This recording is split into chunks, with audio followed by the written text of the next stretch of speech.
Si vous allez à un concert de musique classique, les premiers sons que vous allez entendre, c'est ça. Et pour que l'on passe de ça à ça, il a fallu que tous les musiciens se mettent au diapason. Alors déjà, c'est quoi le diapason? Alors vous allez voir, c'est une histoire abracadabrantesque.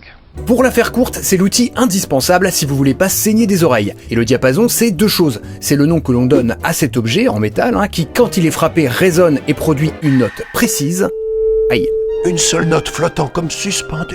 Et le diapason, c'est aussi le nom pour désigner la note produite par le diapason. Une note de référence qui permet à tous les instruments de s'accorder. Comme ça tombe bien. Avoir une note de référence, ça existe depuis bien longtemps, mais il faudra attendre 1711 pour voir apparaître le diapason sous cette forme, inventé par John Shore, éminent trompettiste de la maison royale anglaise. Merci mec. Un plaisir. Mais le problème du diapason, c'est pas l'objet, non, c'est ça.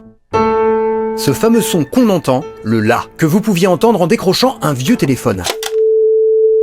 Et vous allez voir que c'est un problème plus que sérieux et très complexe. En bref, le diapason, c'est la merde. Alors pour commencer, c'est quoi le son, Thomas?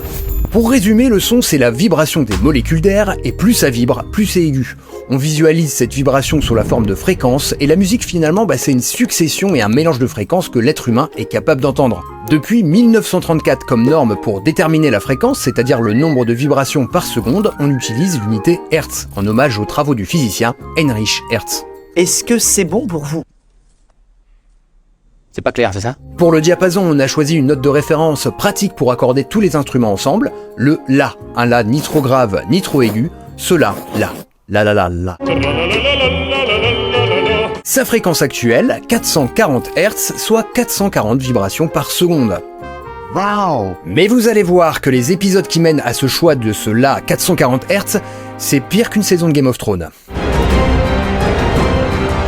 À l'époque médiévale, on utilise souvent l'orgue pour s'accorder, sauf qu'en fonction de la taille et des diamètres des tuyaux, on modifie la hauteur du son.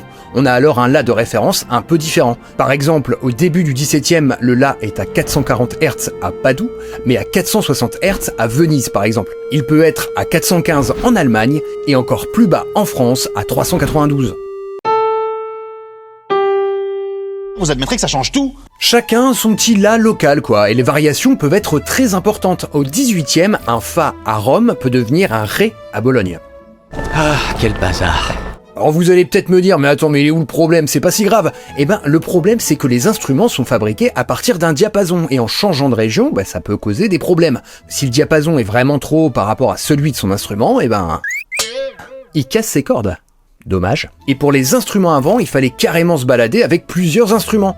Et ce bon vieux Bach, qui compose une cantate dans une église et qui doit la rejouer le lendemain dans une autre église, avec un orgue qui n'a pas le même diapason, il doit tout transposer dans la nuit. Le stress! Alors heureusement, il peut faire bosser ses enfants pour réécrire les partitions. Bill. Plus on s'approche du 19e, plus le diapason monte. Avec l'apparition de salles de concert de plus en plus grandes et de nouveaux instruments, certains compositeurs manifestent leur volonté d'avoir un son plus brillant, plus éclatant, et donc plus aigu en fait. Enfin, c'était leur petit côté bling bling. Les diapasons assez bas autour de 415 Hz qu'on pouvait retrouver à l'époque baroque, c'est de l'histoire ancienne, et on s'approche tout doucement des 500 Hz. Au début du 19e, rien qu'à Paris, on a 6 diapasons différents. Oh, quel bordel. L'élévation progressive du diapason est une cause de ruine pour les plus belles voix. Une belle manière pour Berlioz de dire que cette histoire de diapason, ça commence à gonfler. Et c'est le directeur de l'Opéra de Paris qui va dire stop en premier pour pouvoir correctement jouer la flûte enchantée. Vous vous souvenez de ce passage-là?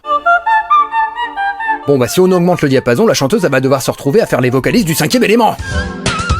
C'est impossible! Le directeur commande alors un rapport pour faire modifier les instruments de l'opéra, et plus tard le règlement de l'opéra comporte même un article qui dit que si un musicien se permet de faire couper quelques-uns de ses instruments de manière qu'il ne soit plus au diapason de l'orchestre, fait du tuning sur son instrument, le directeur fera établir un instrument aux frais du délinquant. De véritables racailles, ces musiciens. Vas-y, qu'est-ce que... Comme Berlioz et ce directeur ne sont pas les seuls à gueuler, on crée une commission en 1859 avec des physiciens et des musiciens pour fixer officiellement le diapason en France. Et Berlioz et ses potes fixent le diapason à 435 Hz. En gros, une moyenne des différents diapasons en Europe, et c'est pas bête puisque plusieurs pays d'Europe l'adoptent aussi en 1885 lors de la conférence de Vienne. Sauf que tout le monde n'est pas d'accord, comme les Anglais ou les Allemands par exemple, qui trouvent que cela fait perdre de l'éclat à leurs instruments. Ça chipote un peu quoi. Alors comment on fait quand ça chipote? On essaye de s'imposer. Et quoi de mieux qu'une bonne guerre mondiale? Et oui, dans les conditions du traité de Versailles de 1919, la France, qui vient de remporter la guerre, impose son 435 Hz à l'Allemagne. Bien joué, les gars. Mais les Anglais sont toujours pas d'accord, et il y en a d'autres qui font comme ils veulent, les Américains, et leurs 440 Hz. Et dans une période où la radio se développe et où la musique américaine s'impose partout en Europe, et bien finalement, en 1939, une nouvelle commission européenne capitule et adopte le 440. Les Américains l'emportent, et officiellement, c'est parce que le 440 Hz est plus brillant. Bon, c'est peut-être aussi un moyen pour les Allemands de revenir sur le traité de 1919 parce qu'ils étaient pas super contents.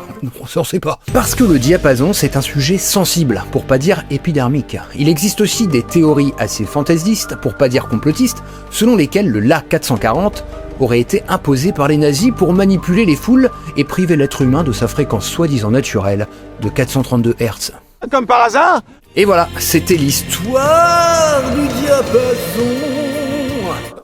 Bon, il faut aussi préciser que l'objet diapason a évolué et qu'il existe maintenant des diapasons électroniques. D'ailleurs, nos petits copains d'Accentus ont développé le e-tuner, qui est carrément une appli pour entendre toutes les notes à toutes les fréquences possibles. Qu'est-ce que vous voulez que je vous dise? C'est génial et c'est gratuit. Aujourd'hui, la majorité des orchestres s'accordent sur un La à 440 Hz, voire 442, mais certains, comme Insula Orchestra par exemple, jouent sur des instruments d'époque et mènent des recherches historiques autour des œuvres. En allant les écouter, vous pourrez donc entendre Bach et Handel avec un La à 415 Hz, du Mozart, du Beethoven en 430 et du Schumann ou du Mendelssohn à 438. C'est fabuleux.